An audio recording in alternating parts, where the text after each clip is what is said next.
अरे तुझ जैसी मोटी से कोई शादी करने को तैयार नहीं था। वो तो मेरी हैसियत देखकर डोगरा खानदान तुझे अपनी बहू बनाने को तैयार हो गया, पर तूने तो मेरी इज्जत मिट्टी में मिलाने की कसम खा रखी है।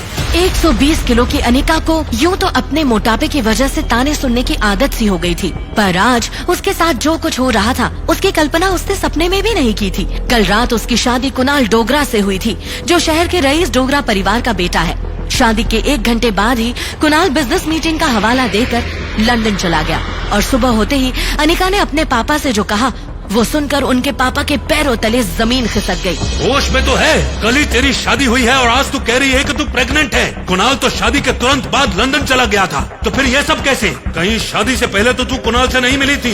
नहीं पापा, कुणाल से तो मैं कल पहली बार मिली थी और उसने तो मुझे नजर भर के देखा तक नहीं, छूना तो दूर की बात है। बेशरम, तो फिर कहाँ मुंह काला करके आई है? अरे तेरे इस मोटापे के कारण कम जलालत नहीं झेली है मैंने, और अब ये नई मुसीबत। अगर कुणाल और उसके परिवार को पता चल गया तो क्या जवाब देंगे? मैंने कोई गलत काम नहीं किया है पापा, मेरी समझ में नहीं आ रहा है कि ये सब कैसे हो गया। देखा ने कहा, तुझे इस बच्चे को गिराना होगा, वरना हम समाज में कहीं मुंह दिखाने लायक नहीं रहेंगे। ये कह के अनिका के पापा उसे मैटरनिटी क्लिनिक ले गए, पर वहाँ डॉक्टर ने जो कहा वो सुन के उनके होश उड़ गए। देखिए सर, अनिका 4 महीने की प्रेग्नेंट है, इसीलिए अब अबॉर्शन पॉसिबल नहीं। I am sorry. ये सुन के अनिका के पापा फिर अनिका पर बरस पड़े। 4 महीने से ये सब गंदगी चल रही है और तू हमें अब बता रही है? सच सच बता, किसका पाप है ये? इतनी मुश्किल से वो लोग हमें उस दलदल से बाहर लाए हैं, अब तेरी वजह से दोबारा उस दलदल में नहीं फंसना चाहता मैं। ये सुन अनिका फूट फूट कर रोने लगी। मेरा यकीन कीजिए पापा, पिछले 4 महीनों में मैंने घर के बाहर कदम तक नहीं रखा। तभी अनिका के पापा के फोन पर कुणाल के दादाजी का फोन आया। बेटा, मैं अनिका की प्रेगनेंसी के बारे में जानता हूँ, तुम चिंता मत करो। उसके बच्चे को कुणाल का नाम दिलवाने की जिम्मेदारी मेरी। मैं किसी भी हाल में कुणाल और अनिका का डिवोर्स नहीं होने दूंगा। कुणाल के दादाजी ने अनिका के पापा से कहा कि उसकी डिलीवरी होने तक वो अनिका को अपने घर में ही रखे, ताकि ये खबर सबसे छुपी रह सके। और रही बात कुणाल की, तो वो अगले 5 महीनों तक दिल्ली में ही रहने वाला था, तो ये खबर उससे भी छुपी ही रहेगी। अनिका के पापा ने ठीक वैसा ही किया जैसे कुणाल के दादाजी ने कहा था। पर अनिका के पापा गौतम को समझ नहीं आ रहा था कि आखिर कुणाल के दादाजी को इस प्रेगनेंसी के बारे में कैसे पता, और भला वो इस नाजायज बच्चे को कुणाल का नाम क्यों दिलवाना चाहते हैं। अगले दिन अनिका के पापा ने घर में लगे सारे सीसीटीवी कैमरे की पिछली 5 महीने की फुटेज खंगाली और सच्चाई जानकर वो हैरान रह गए। इसका मतलब अनिका सच कह रही है, पिछले 5 महीनों में सच में कोई लड़का घर नहीं आया और ना ही वो घर के बाहर निकली। अनिका की प्रेगनेंसी अब उसके पापा के लिए एक गहरा राज बनती जा रही थी। अनिका अपनी प्रेगनेंसी में लगभग सब कुछ भूल चुकी थी, ना वो किसी से मिलती ना कोई उससे मिलता, सिर्फ वो अपने अंदर पनप रही उस नन्ही सी जान से बात करती रहती। ऐसे में एक दिन अनिका पाइप से अपने घर के बाहर के गार्डन में पानी छिड़क रही थी, तभी अचानक उसने अपने पैरों के नीचे कुछ हलचल महसूस की। वो कुछ समझ पाती उसके पहले उसके घर के मेन गेट से एक स्पोर्ट्स बाइक अंदर आई। अनिका ने जैसे ही इस लड़के को देखा, उसकी धड़कन मानो डर और टेंशन से तेज हो गई। ये लड़का और कोई नहीं बल्कि अनिका का पति कुणाल डोगरा था। तुम तो 5 महीने बाद आने वाले थे ना? कुणाल को अपने सामने देखकर डर के मारे अनिका की धड़कन तेज हो गई थी और उसका गला सूखने लगा। कुणाल ने नफरत भरी नजरों से अनिका को देखा और बोला, बेशर्मी की हद है, यहाँ तो उल्टा चोर ही पुलिस से सवाल कर रहा है। अनिका को देखकर कुणाल ने अपने होठों को दबाया और एक गहरी सांस लेकर जोर से जमीन पर थूक दिया। ये देखते ही अनिका की कमजोरी मानो अचानक से वापस आ गई हो। वो ठीक से अपने पैरों पर खड़ी नहीं रह पा रही थी, मानो जैसे उसे खुद का शरीर बोझ लग रहा हो। तभी मेन गेट से गौतम की कार अंदर आकर रुकी। गौतम कार से उतरकर तेज कदमों से कुणाल के पास आया। अरे कुणाल बेटा, आज अचानक से फोन किया कि तुम आ रहे हो? तुम्हारी कॉलेज में छुट्टियां हो गई हैं क्या? पूरे 4 महीने बाद आया हूँ, ऐसा बोलकर अपने दामाद को वेलकम करोगे आप? वैसे काफी कुछ बदल गया है यहाँ पे। कुणाल ने अनिका की पेट की तरफ देखकर अपनी जेब से रम की बोतल निकाली और मुंह से लगा ली। वो आया तब से उसकी नजर अनिका के पेट पर ही जमी हुई थी। माहौल को थोड़ा ठीक करने के लिए गौतम ने कुणाल से कहा, आओ कुणाल बेटा, अंदर चलकर बात करते हैं। देखो कुणाल, अगर तुम ये शादी तोड़ना चाहते हो तो मैं समझ सकता हूँ। ये सुनते ही कुणाल चिल्ला उठा, जो बात तुम समझ सकते हो वो बात मेरे बुढ़े दादाजी नहीं समझ सकते ना। जबरदस्ती इस मोटी के साथ मेरी शादी करवा दी और अब दादाजी चाहते हैं कि इसके नाजायज बच्चे को भी मैं अपना नाम दूं। एक तो इस मोटी को मेरे गले बांधकर पता नहीं किस बात का बदला ले रहे हैं मुझसे। एक तो इसे देखता हूँ तो ऐसा लगता है जैसे मुझे किसी ऐसे गुनाह की सजा दी जा रही है जो मैंने किया ही ना हो। शादी के मंडप से तुरंत इसलिए भागा था मैं, ताकि मुझे इसके साथ एक पल भी ना रहना पड़े। बोलते बोलते कुणाल की सांसें फूलने लगी, जैसे कि वो महीनों से अपने अंदर भरी हुई भड़ास निकाल रहा हो। कुणाल का आक्रोश अपनी चरम सीमा पर था। अब भी कोई कसर बाकी रह गई हो, वैसे उसने अनिका की तरफ इशारा करते हुए आगे कहा, देखो इस बेशरम लड़की को, शादी के फेरे लेते वक्त पेट में किसी और का बच्चा लिए घूम रही थी, और इतना होने के बाद भी आज मेरे सामने ऐसे बेशर्मों की तरह खड़ी है। क्या लगा तुझे कि मैं तेरे इस बच्चे को मेरा नाम दे दूंगा? कुणाल डोगरा का नाम? पता नहीं किस गटर का कीड़ा है। अनिका कुणाल की बातें सुनकर जितना ज्यादा हर्ट थी, उतनी ही ज्यादा गुस्से में भी थी। वो भले ही अपने मोटापे की वजह से ऐसी सब बातें सुनने की आदी थी, मगर अभी उसे इस बात का कुणाल से ज्यादा खुद पर घिन आ रही थी कि कोई उसके होने वाले बच्चे को गाली दे रहा था और वो मजबूर खड़ी सुन क्यों रही थी। बच्चे का ख्याल आते ही न जाने कैसे अचानक अनिका के अंदर अजीब सी हिम्मत आ गई और बिना कुछ सोचे वो बोल पड़ी, मैं इस शादी को नहीं मानती। ये सुनकर गौतम और कुणाल दोनों शॉक्ड थे। कुणाल सोच रहा था कि कल की आई फिद्दी सी लड़की में इतनी हिम्मत कहाँ से आ गई कि वो मेरे यानी कुणाल डोगरा के सामने ऐसे बोले। लेकिन इसके पहले कि वो कुछ रिएक्ट कर पाता, गौतम ने बात को संभालते हुए कुणाल से कहा, इस वक्त अनिका की तबीयत ठीक नहीं है, इसलिए तुम उसकी बातों पर ध्यान मत दो। और रहा सवाल बच्चे का, तो उसके पैदा होते ही उसे अनिका से हमेशा के लिए अलग कर दिया जाएगा, मेरा यकीन करो। अपने पापा की ये बात सुनकर अनिका को ऐसा लगा जैसे किसी बड़े से ट्रक ने उसे पीछे से टक्कर दे मारी हो और वो जिंदगी और मौत के बीच जूझ रही हो। टेंशन में अनिका की सांसें फूलने लगी और एक पल के लिए वो सांस लेना चूक गई। ठीक उसी पल में अचानक से अनिका के पेट में जोर से दर्द शुरू हो गया। दर्द के मारे अनिका एक झटके से अपने पीठ के बल गिरी और ओझल होती आंखों से उसने देखा कि गौतम दौड़कर उसके पास आ रहा था। गौतम ने हड़बड़ी में फोन करके एम्बुलेंस को बुला लिया था, लेकिन ये सब देखने के बावजूद कुणाल वहीं खड़ा बेशरम और बेरहम बनकर रम के घूंट मार रहा था, मानो उसे किसी भी चीज से कोई फर्क नहीं पड़ रहा हो। शाम की मध्यम रोशनी अनिका के सामने धुंधली हो रही थी और देखते ही देखते वो बेहोश हो चुकी थी। मम्मी, मम्मी उठो मम्मी। देखते ही देखते आज 6 साल बीत चुके थे, लेकिन आज भी वही आवाज अनिका के कानों में गूंज रही थी। मम्मी, मम्मी उठो मम्मी, प्लेन लैंड होने वाला है। फ्लाइट के बिजनेस क्लास की आरामदायक सीट पे सोई अनिका की आंखें झटके से खुली और सामने थी उसकी 6 साल की बेटी रिया। रिया का मासूम चेहरा और उसकी खूबसूरत कत्थई आंखें देखकर अनिका की जान में जान आई। उसका गुजरा हुआ कल कोई बुरे सपने से कम नहीं था। आज अनिका अपनी बेटी रिया के साथ बेंगलुरु से मनाली 6 साल बाद लौट रही थी। रिया ने अपना गेमिंग टैबलेट माँ के पर्स में रखते हुए बड़े प्यार से अनिका से पूछा, मॉम, क्या हम मेरे डैड को ढूंढने मनाली जा रहे हैं? मैंने तुम्हें कितनी बार कहा है तुम्हारी कोई डैड नहीं है। कम ऑन मॉम, स्कूल में हमें टीचर कहती है कि हर बच्चे के माँ बाप होते हैं। अब मेरे गेमिंग वर्ल्ड के कैरेक्टर्स की तरह मैं किसी दूसरी दुनिया से तो आई नहीं हूँ ना, तो ऑब्वियसली मेरे पापा भी तो होंगे ही। या किसी जादूगर ने मुझे अपनी हैट में से बाहर निकाला है। आब्राकडाब्रा, रिया बाहर आ जा। रिया की ये बात पर माँ बेटी दोनों ही जोर से हंस पड़ी। तो क्या हम यहाँ मेरे भाई को ढूंढने आए हैं? रिया का ये सवाल सुनकर अनिका गहरी सोच में डूब गई। उसे याद आ गया कि कैसे 6 साल पहले अस्पताल में उसने जुड़वा बच्चों को जन्म दिया था और अनिका के पापा की कदकाठी के एक आदमी ने उसके दोनों बच्चों को उससे छीनने की कोशिश की थी। कमजोर अनिका ने बड़ी हिम्मत से उस आदमी का सामना करके रिया को तो बचा लिया था, मगर अफसोस कि वो अपने बेटे को नहीं बचा पाई और वो आदमी उसके बेटे को लेकर भाग निकला था। इस हाथापाई में अनिका को चोट भी लगी थी।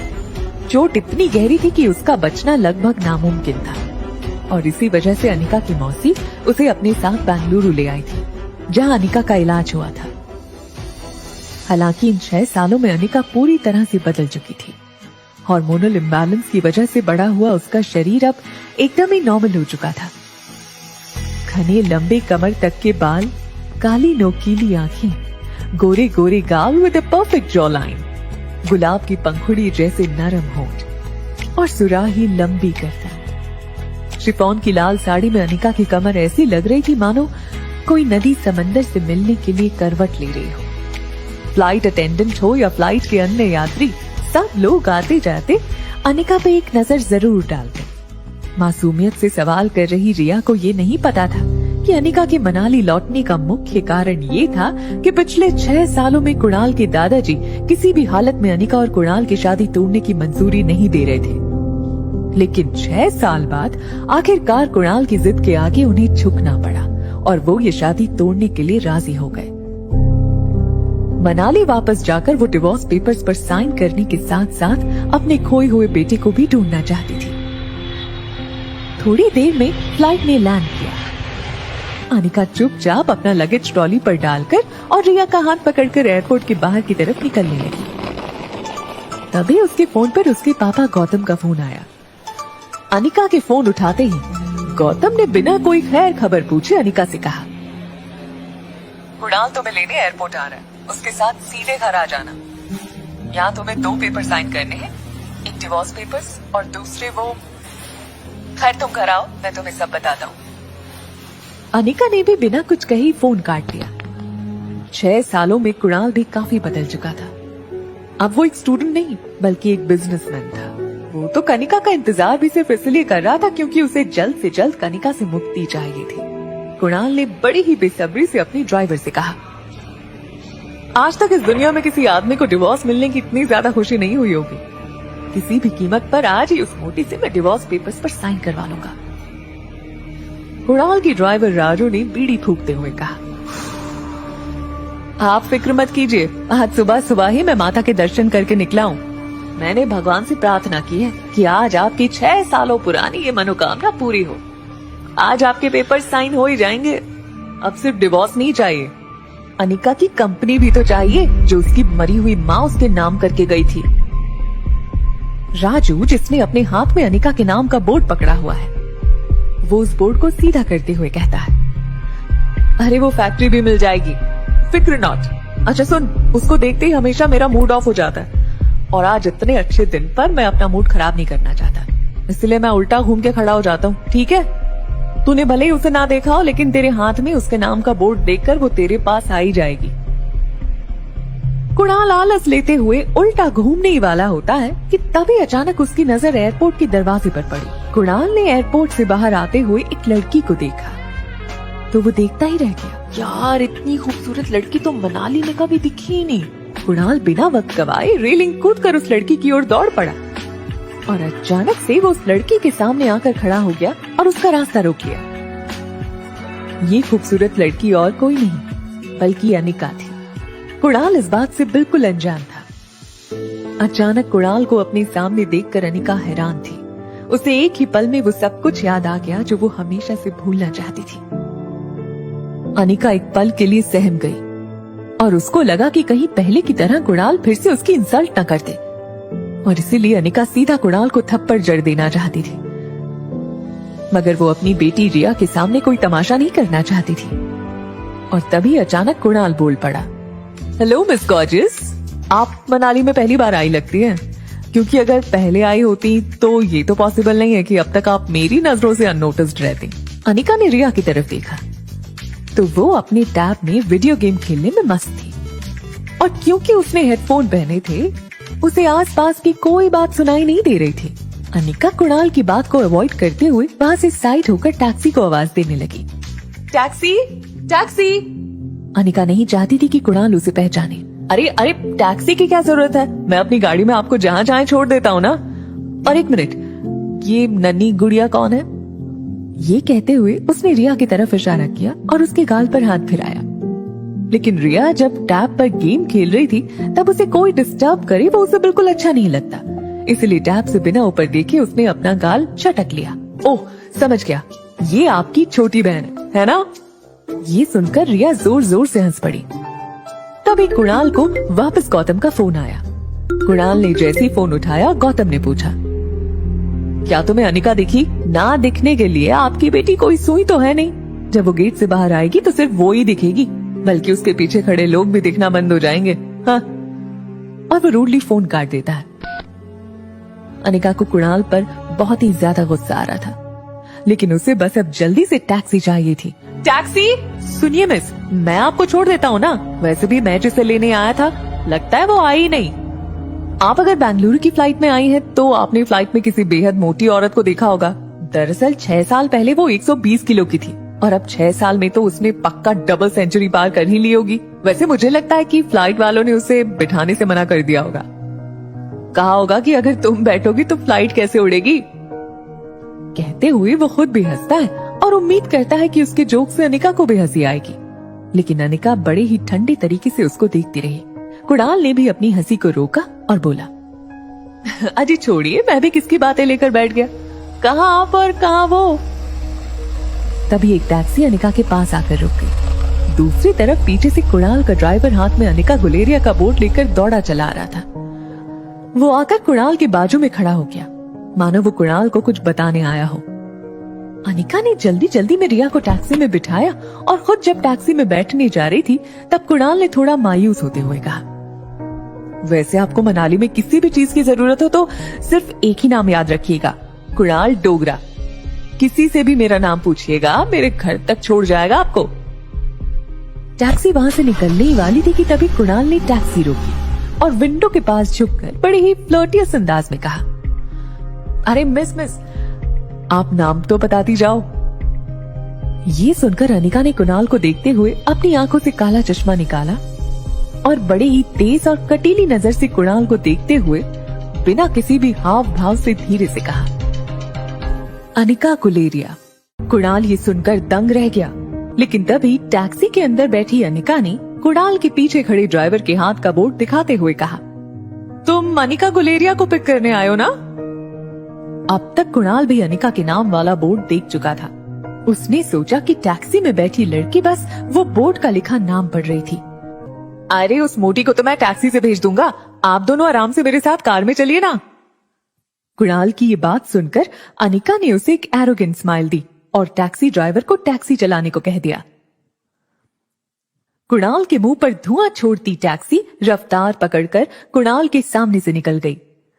2 पल के लिए कुणाल मायूस हुआ, लेकिन तभी उसे कुछ याद आया, इसलिए हड़बड़ाहट में उसने ड्राइवर के हाथ से बोर्ड लिया और ड्राइवर को कहा, तू फटाफट इस टैक्सी के पीछे जाकर मैडम का पीछा कर और मुझे ये बता कि वो कौन से होटल में रुकी है, और सुन, उन्हें बिल्कुल शक नहीं होना चाहिए। चल भाग। ड्राइवर झट से गाड़ी निकालकर अनिका की गाड़ी का पीछा करने लगा। रिया ने वापस अपनी कान पर हेडफोन्स लगाए और वो टैबलेट पर गेम खेलने में बिजी हो गई। वैसे रिया को देखकर कोई ये नहीं कह सकता था कि वो एक लड़की है। Jeans, sport shoes, T shirt, छोटे बाल और सर पर कैप। रिया की उम्र भले ही छोटी थी, मगर उस पर मॉडर्न टेक्नोलॉजी का काफी ज्यादा प्रभाव था। गेमिंग की दुनिया में रिया स्वीट एंजल के नाम से काफी पॉपुलर थी। रिया को गेम खेलते हुए देख अनिका सोच रही थी कि पता नहीं रिया को मनाली लाकर उसने सही काम किया था या गलत। मोबाइल की रिंग से अनिका अपने ख्यालों से बाहर आई तो उसने देखा कि उसके पापा गौतम बार बार अनिका के फोन पर कॉल किए जा रहे थे। अनिका ने बिना फोन उठाए अपने मोबाइल को साइलेंट मोड पर किया और आंखें बांध कर बैठी रही। अगले 1 घंटे में अनिका की टैक्सी मनाली की सबसे बड़ी 5 स्टार होटल पैराडाइज इंटरनेशनल में दाखिल हुई, लेकिन उसका पीछा कर रही राजू को होटल के मेन गेट पर ही रोक दिया। अनिका के आते ही बेल बॉय उसका सामान लेकर उसे लिफ्ट की ओर ले गए। लिफ्ट में दाखिल होते ही बेल बॉय ने 24वें फ्लोर का बटन दबाकर अनिका से कहा, मैडम इस टॉप फ्लोर पर सिर्फ 2 ही अपार्टमेंट्स हैं, एक आपका और दूसरा है हमारे होटल के मालिक मिस्टर रोहित मारवा का। वो अपने बेटे और छोटे भाई के साथ यहीं रहते हैं। अनिका रिया को रूम के अंदर लेकर आई और उसने रूम का दरवाजा बंद किया। प्रेसिडेंशियल स्वीट एक काफी लग्जूरियस अपार्टमेंट था। ये प्रेसिडेंशियल स्वीट हर कोई अफोर्ड नहीं कर सकता था, क्योंकि कमरे का दिन का किराया 25,000 था। मगर world famous neuro surgeon doctor Amrita उर्फ अनिका को इससे क्या फर्क पड़ने वाला था। थोड़ी देर नई जगह का आनंद उठाने के बाद रिया थक कर बिस्तर पर सो गई थी कि तभी उसका फोन वाइब्रेट हुआ। अनिका ने देखा कि उसके पापा गौतम का फोन आ रहा था। जैसे ही अनिका ने फोन उठाया, गौतम ने गुस्से से तिलमिलाकर कहा, Anika, what kind of behaviour is this? Kunal 2 घंटे एयरपोर्ट पर तुम्हारा इंतजार करता रहा, तुम उसके साथ आई क्यों नहीं? कहाँ हो तुम? बस आ रही हूँ मैं। ये कहते ही अनिका ने फोन काट दिया। गौतम ने बचपन से लेकर आज तक अनिका के साथ चाहे जैसा भी व्यवहार किया हो, आखिर वो थे तो अनिका के पापा ही, जिनसे अनिका 6 साल बाद मिलने वाली थी। अनिका ने कुछ सोचकर होटल रूम को बाहर से लॉक किया। तभी अनिका के फोन पर उसकी असिस्टेंट राजलक्ष्मी का फोन आया। मैडम, आशा करती हूँ आपकी फ्लाइट सेफ और कंफर्टेबल थी और आपकी नींद भी पूरी हुई होगी। याद है ना, आपको रोज कंपल्सरी 8 घंटे सोना ही है। हाँ, याद है। तुम ये बताओ, तुमने मुझे फिर से वही बात बताने के लिए फोन किया है जो तुम पिछले 1 महीने से रोज मुझे बताती आ रही हो, या कुछ नई बात बताने के लिए फोन किया है? अरे मैडम, क्या करूं मैं? फिर से वो बिजनेस टाइकून रोहित मारवा का मेल आया। वो अपनी दादी माँ का इलाज देश की सबसे बड़ी न्यूरोसर्जन डॉक्टर अमृता यानी कि आपके पास करवाना चाहते हैं। इस वक्त वो मनाली में ही हैं और आप भी मनाली में ही हैं, तो मैंने सोचा क्या मैं अपॉइंटमेंट फिक्स कर दूं? बिल्कुल नहीं, ये बड़े लोग अपने बड़े बुजुर्गों की चिंता का सिर्फ ढोंग करते हैं। इनका असली मकसद तो कुछ और ही होता है, बुजुर्गों की प्रॉपर्टी, बिजनेस या और कुछ। हमें इन लोगों से दूर ही रहना चाहिए। और वैसे भी मनाली आने के पीछे मेरा मकसद कुछ और है। उस मकसद से मैं अपना ध्यान नहीं भटकाना चाहती। और हाँ राजलक्ष्मी, ये मत भूलो कि मैं इस वक्त ऑफिशियल लीव पर हूँ। राजलक्ष्मी अनिका की असिस्टेंट ही नहीं बल्कि उसकी दोस्त भी थी, इसलिए उसने अनिका का मूड लाइट करते हुए कहा, okay ma'am, as you wish. मगर एक बात बता दूं, मैंने सुना है ये रोहित मारवा की पर्सनालिटी काफी डैशिंग है, टॉल, डार्क, हैंडसम, और हाँ, इतनी सी उम्र में इतना बड़ा बिजनेस टाइकून। देश की काफी लड़कियां उनसे सिर्फ बात करने को मर मिटने को तैयार होती हैं। और आप है कि रोहित आपसे खुद मिलना चाहता है और आप उसे अवॉइड कर रही हैं। अगर लाइफ में थोड़ा सा रोमांस आ ही जाता है तो उसमें नुकसान क्या है? बाकी आपकी मर्जी, सोच लो। रोहित का फोटो भेजूं? अगर ऐसा है तो तुम ये काम करो, तुम ही उसे डॉक्टर अमृता बनकर मिल लो। वैसे भी यहाँ डॉक्टर अमृता को चेहरे से कोई नहीं जानता। यहाँ तो मैं सिर्फ अनिका गुलेरिया हूँ। अब चलो फोन रखो। ठीक है, hope you enjoy your vacation. और हाँ, रोहित की फोटो भेजूंगी, एक बार देख जरूर लेना। इससे पहले कि राजलक्ष्मी अपनी पूरी बात कर पाती, अनिका हंसते हुए फोन काट देती है। लेकिन इसके पहले कि अनिका लिफ्ट के अंदर जा पाती, लिफ्ट वापस बंद होकर नीचे चली जाती है। तभी अनिका को लगा जैसे मानो उसके पीछे कोई खड़ा हो। अनिका ने जैसी पीछे मुड़कर देखा तो वो हैरान हो गई। पीछे रिया खड़ी थी। उसका चेहरा कुछ उखड़ा हुआ था और वो बस अनिका को एकटक देखे जा रही थी। अनिका को लगा कि रिया नींद से अचानक उठकर उसने अनिका को पास नहीं देखा होगा, इसीलिए ऐसे खड़ी होगी। इसलिए अनिका ने नीचे झुककर प्यार से रिया के दोनों गालों पर किस किया और बोली, मम्मा जल्दी वापस आ जाएगी और आते वक्त तुम्हारी फेवरेट चॉकलेट आइसक्रीम लेकर आएगी, ठीक है? चलो अब जाओ कमरे में और आराम करो, या तो अपना फेवरेट वीडियो गेम खेलो। तभी वापस लिफ्ट आ चुकी थी। लिफ्ट का दरवाजा खुला और अनिका लिफ्ट के अंदर चली गई। सीधे रूम में चले जाना, हाँ? Mama will miss you and mama loves you. बाहर जाने की जल्दी में अनिका एक बात भूल रही थी कि उसने अपने कमरे का दरवाजा बाहर से बंद किया था। फिर भी रिया रूम के बाहर कैसे आ गई थी? अनिका के लिफ्ट के नीचे जाते ही अनिका के रूम के सामने वाले रूम का दरवाजा खुला और उसमें से एक 26-27 साल का हैंडसम आदमी बाहर आया। ये आदमी था मारवा इंडस्ट्रीज का सीईओ रोहित मारवा। रोहित अपने कमरे से निकला और लिफ्ट के पास खड़े बच्चे की तरफ बढ़ते हुए उस बच्चे को डांटते हुए रोहित ने कहा, बेटा कितनी बार कहा है तुम्हें कि ऐसे बिना बताए कमरे से बाहर मत निकला करो? तुम मेरी बात सुनते क्यों नहीं? आर्यन, जिस लड़की को रिया समझकर अभी कुछ ही पल पहले अनिका ने बात की थी, उसी बच्ची को रोहित किसी दूसरे नाम से पुकार रहा था। दरअसल अनिका जिस बच्चे को रिया समझकर उससे बात कर रही थी, वो बच्चा मशहूर बिजनेस टाइकून रोहित मारवा का इकलौता बेटा आर्यन था। मारवा इंडस्ट्रीज का इकलौता वारिस आर्यन। और इन सब में सबसे मजेदार बात ये थी कि रोहित का बेटा आर्यन और अनिका की बेटी रिया दोनों की शक्ल एक दूसरे से मिलती जुलती थी। यानी कि रिया और आर्यन हम शक्ल थे। रोहित आर्यन से बात कर रहा था, लेकिन आर्यन की नजरें अभी भी लिफ्ट के दरवाजे पर जमी हुई थी। आर्यन की गोल मटोल कत्थई आंखें और खूबसूरत मासूम सा चेहरा देखकर ऐसा महसूस होता था जैसे उसने अभी अभी आकाश से उतरता हुआ टिमटिमाता तारा देख लिया हो। आर्यन, ध्यान कहाँ है तुम्हारा? सुना नहीं बेटा, अंदर चलो। रोहित आर्यन का हाथ पकड़कर उसे लगभग खींचते हुए रूम के अंदर ले जा रहा होता है। तभी आर्यन ने झटके से अपना हाथ छुड़ाकर रोहित से कहा, मुझे चॉकलेट आइसक्रीम चाहिए। हमेशा गुमसुम और गुपचुप रहने वाला आर्यन का बर्ताव आज रोहित को कुछ अजीब लग रहा था। रोहित ने तुरंत कुछ सोचकर अपनी जेब से फोन निकाला और होटल के सीसीटीवी रूम में फोन करके उसके रूम के बाहर का सीसीटीवी फुटेज तुरंत मंगवाया। वो ये देखना चाहता था कि अभी अभी लिफ्ट के पास आर्यन के साथ क्या हुआ था। कुछ ही पल में सिक्योरिटी इंचार्ज लैपटॉप पर सीसीटीवी लेकर आ गया। फुटेज में रोहित ने जो देखा वो देखकर वो दंग रह गया।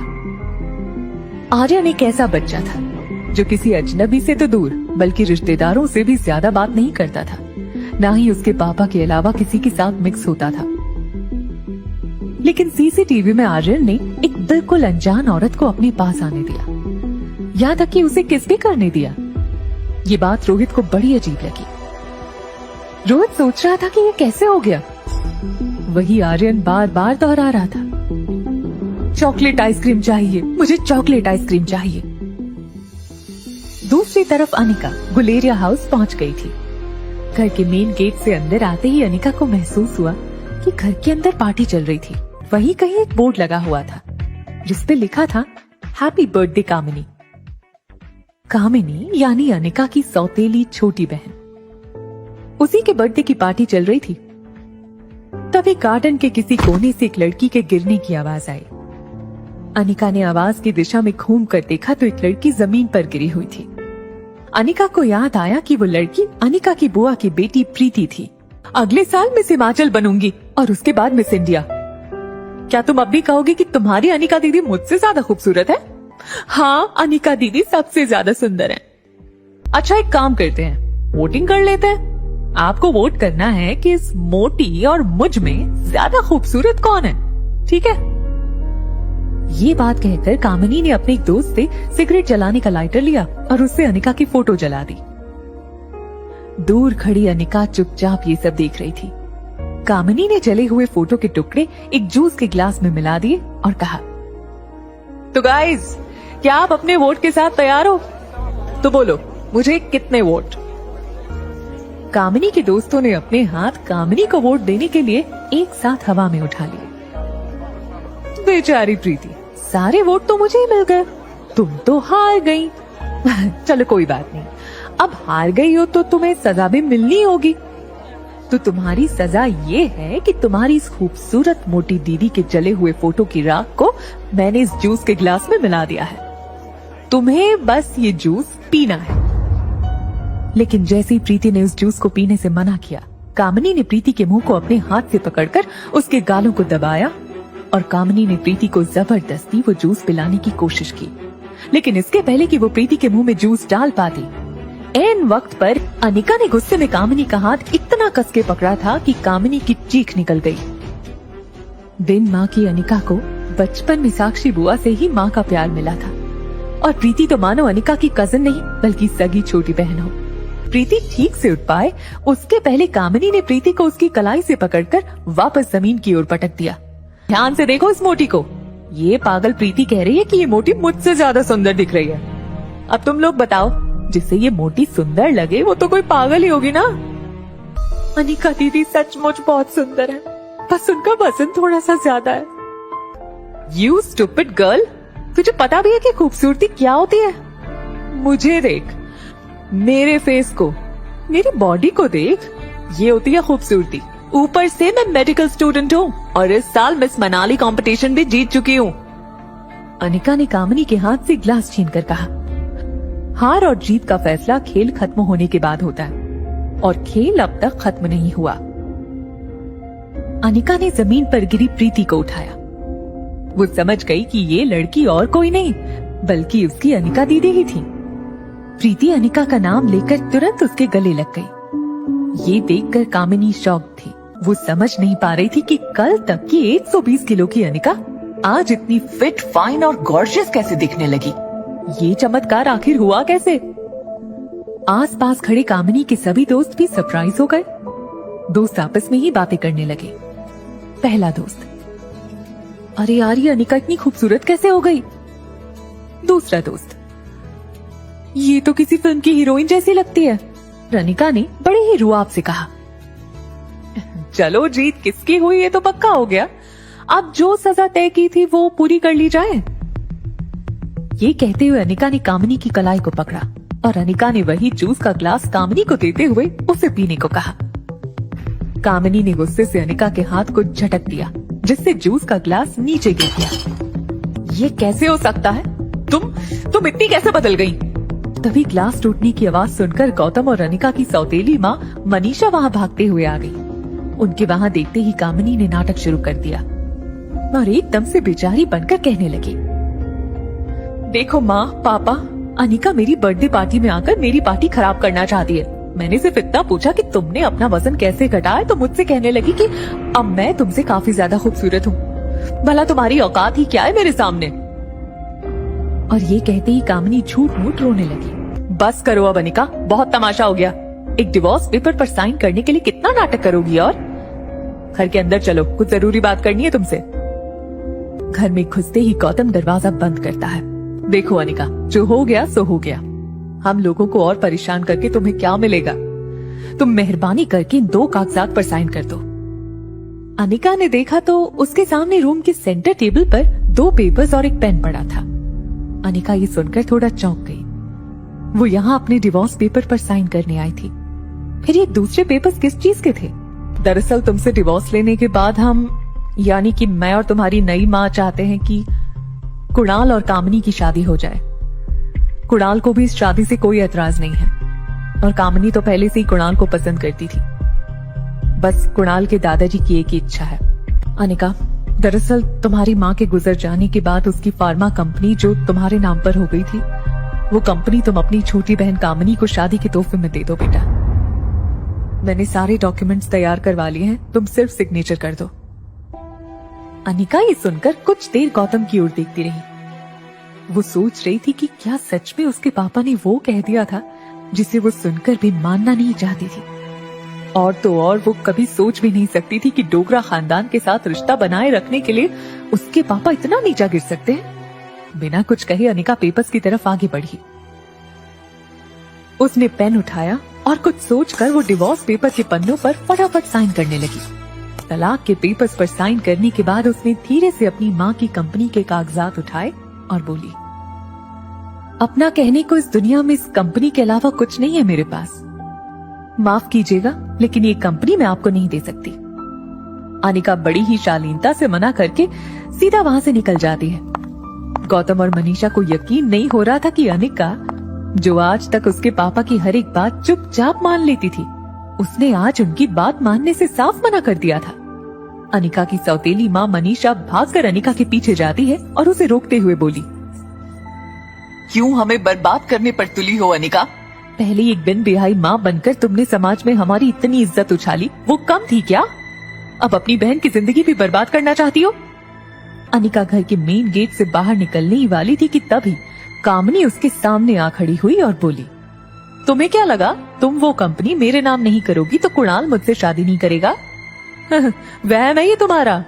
कुणाल मुझसे शादी इसलिए करना चाहता है क्योंकि मैं उसे पसंद हूँ, ना कि तुम्हारी उस फैक्ट्री के लिए, जैसी उसे तुम्हारे साथ करनी पड़ी थी। और तुम ये सब नहीं देख सकती क्योंकि तुम बचपन से मुझसे जलती हो। कौन किससे जलता है इसका नमूना तुम बाहर देख चुकी हो।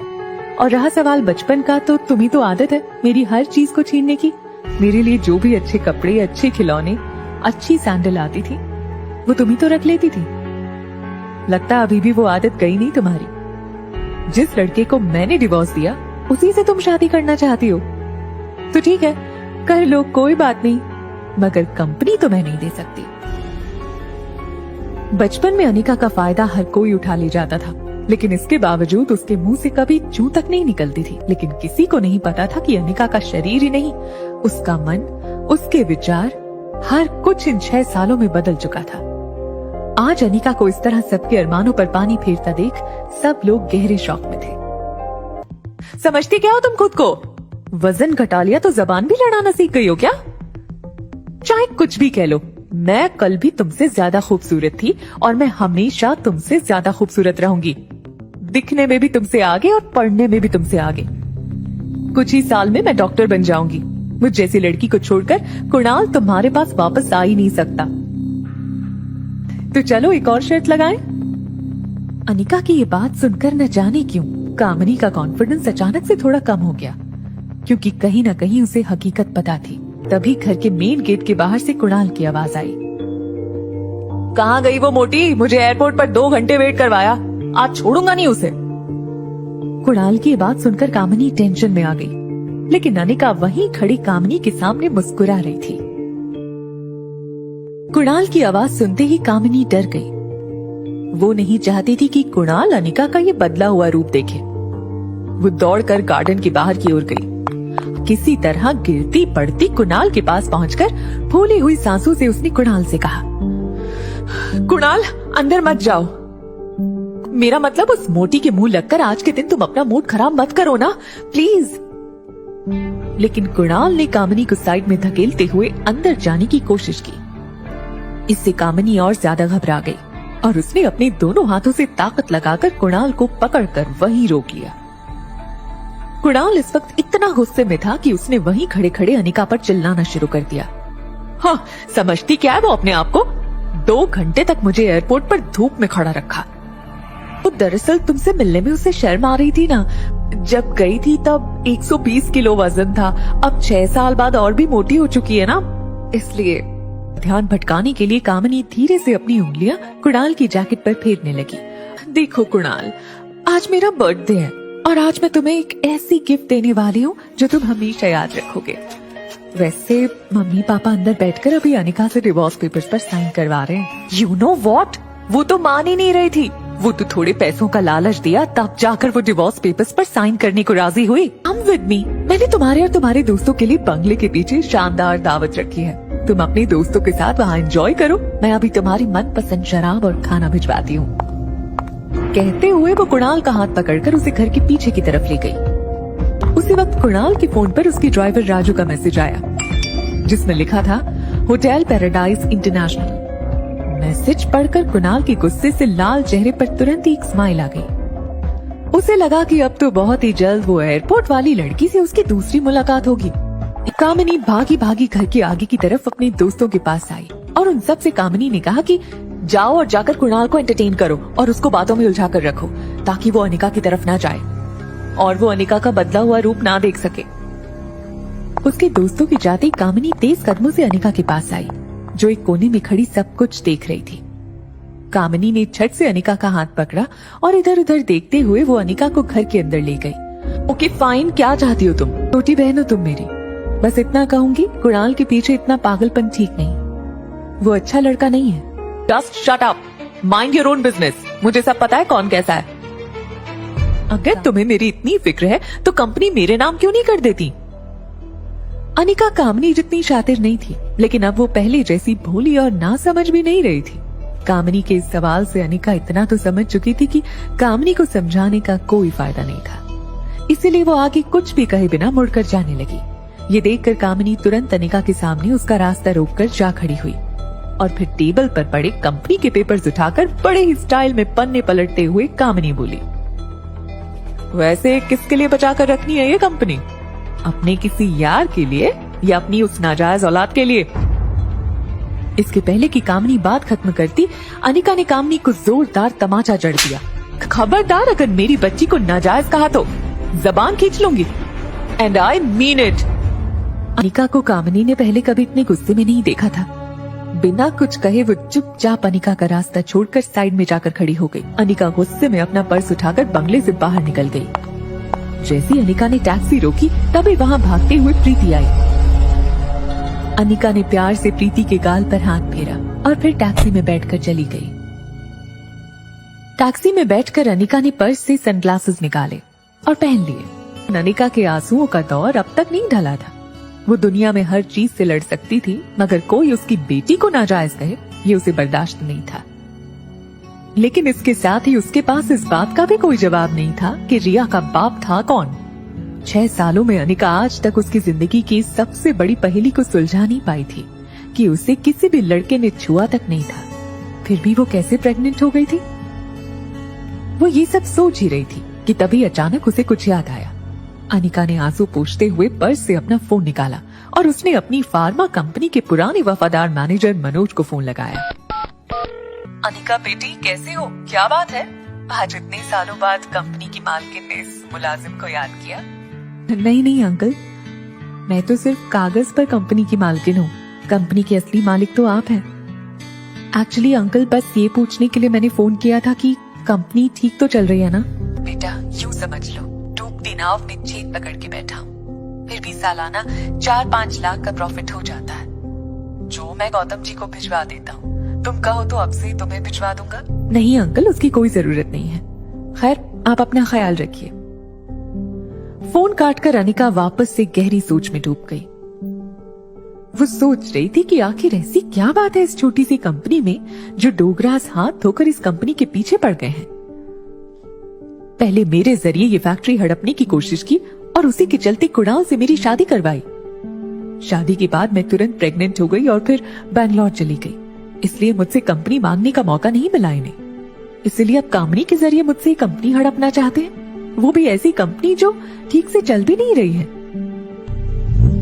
होटल की तरफ टैक्सी आगे बढ़ी रही थी। उसे याद आ गया कि उसने रिया से प्रॉमिस किया था कि वो उसकी फेवरेट चॉकलेट आइसक्रीम लाकर देगी।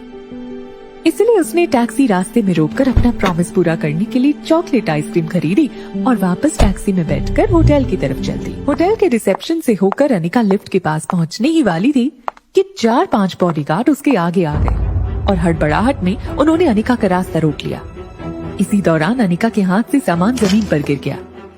अनिका थोड़ी सी घबरा गई।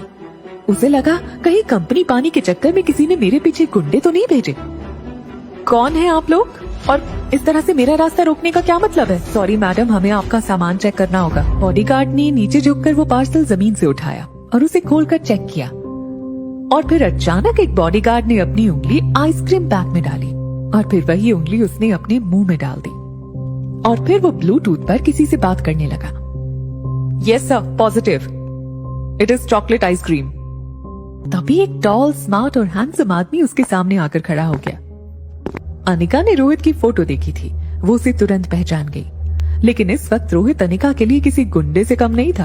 Excuse me, what nonsense is this?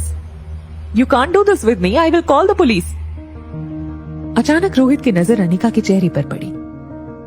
Anika की गहरी काली आंखें, लंबे काले घनी कमर तक के बाल और सिंपल पहनावे में निखरती उसकी खूबसूरती को देखकर रोहित एक सेकंड भूल गया वो क्या कहने आया था।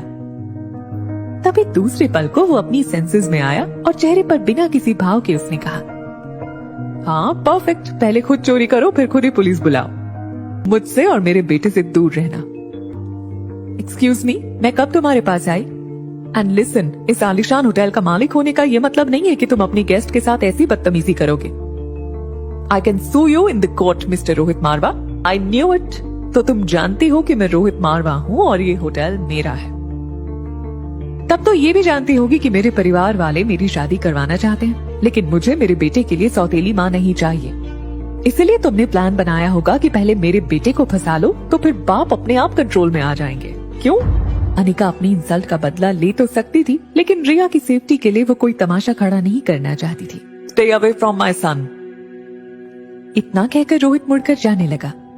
न जाने क्यों जाते जाते उसको एक बार और अनिका की तरफ देखने का मन किया। तभी सामने से सर्विस प्लेट ले जाते वेटर से वो जोर से टकराया और सारी प्लेट जमीन पर गिर गई। रोहित ने वेटर को देखा और फिर अनिका को देखा और फिर सिर्फ सॉरी कहकर वहां से चला गया। बेहद गुस्से में अनिका ने लिफ्ट का बटन 5-6 बार दबा दिया। दरवाजा बंद होने ही वाला होता है कि तभी एक पांव दरवाजे के बीच में आया, जिसने दरवाजे को बंद होने से रोक लिया। सामने एक 19 साल का लड़का प्रिंटेड टी शर्ट और रेड शॉर्ट्स में खड़ा था। ये लड़का और कोई नहीं बल्कि रोहित मारवा का कजिन भाई सनी था। देखो दीदी, मेरे भैया आसानी से फंसने वालों में से नहीं है। बहुत लड़कियां आपकी तरह कोशिश कर चुकी हैं। काफी लड़कियां ट्राई कर चुकी हैं ये वाला तरीका। Think something out of the box. In fact कई बॉलीवुड एक्ट्रेस भी भाई के साथ जान पहचान बढ़ाने के लिए अपनी शूटिंग मनाली में रखवाती हैं। मगर मेरे भाई बहुत स्ट्रिक्ट हैं। न वो किसी के पास जाते हैं, न कोई उनके और आर्यन के पास आ सकता है मेरे सिवा। अनिका की बर्दाश्त करने की लिमिट खत्म हो इससे पहले सनी ने अपना पाँव लिफ्ट के दरवाजे से हटा लिया और दरवाजा अपने आप बंद हो गया। दूसरी तरफ गुलेरिया हाउस में पार्टी लगभग खत्म हो गई थी। कुणाल अब नशे में था और बेहद खुश था क्योंकि वो जानता था कि कल उसकी मुलाकात फिर से एयरपोर्ट वाली लड़की से होगी। तभी वहाँ गौतम, कामिनी और मनीषा हाथ में डिवोर्स पेपर लेकर पहुंचे। कामिनी ने कुणाल को खुश देखकर उसका एक हाथ पकड़कर कहा, आई एम सो हैप्पी कि कुणाल ने पार्टी एंजॉय की। तभी गौतम ने भी खुश होकर कुणाल से कहा, कॉन्ग्रेचुलेशंस, आज कामिनी के बर्थडे के मौके पर मेरी तरफ से तुम दोनों को ये तोहफा। गौतम ने कुणाल को डिवोर्स पेपर्स थमा दिए। Thank you very much. इस डिवोर्स पेपर को देखकर मैं बता नहीं सकता कितना हल्का फील कर रहा हूं मैं।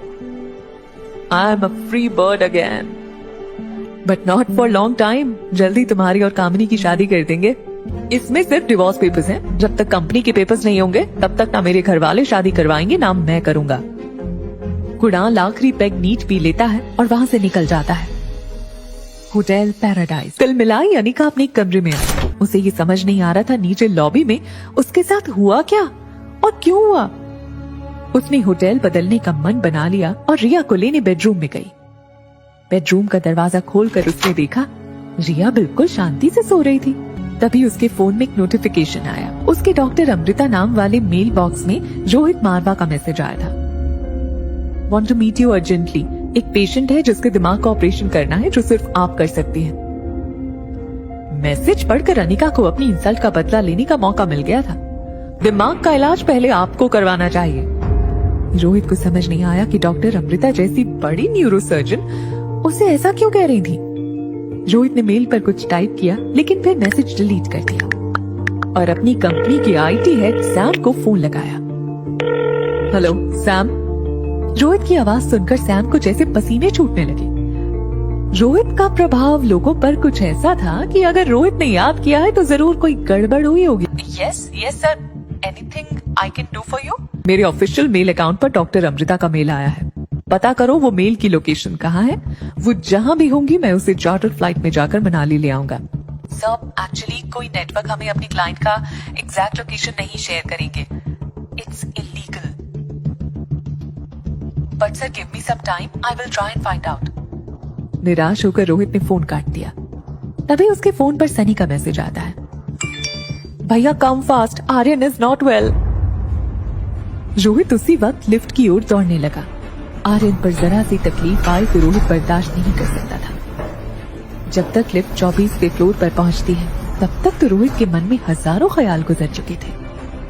फाइनली लिफ्ट का दरवाजा खुला। सनी दरवाजे पर रोहित का इंतजार कर रहा था। रोहित सीधा बेडरूम की तरफ भागा और वहाँ रोहित ने जो देखा वो उसकी समझ से बाहर था। आगे क्या होगा इस रोमांचक कहानी में जानना चाहते हैं? अभी डाउनलोड करें पॉकेट नॉवेल ऐप और पढ़ें एक लड़की को देखा तो।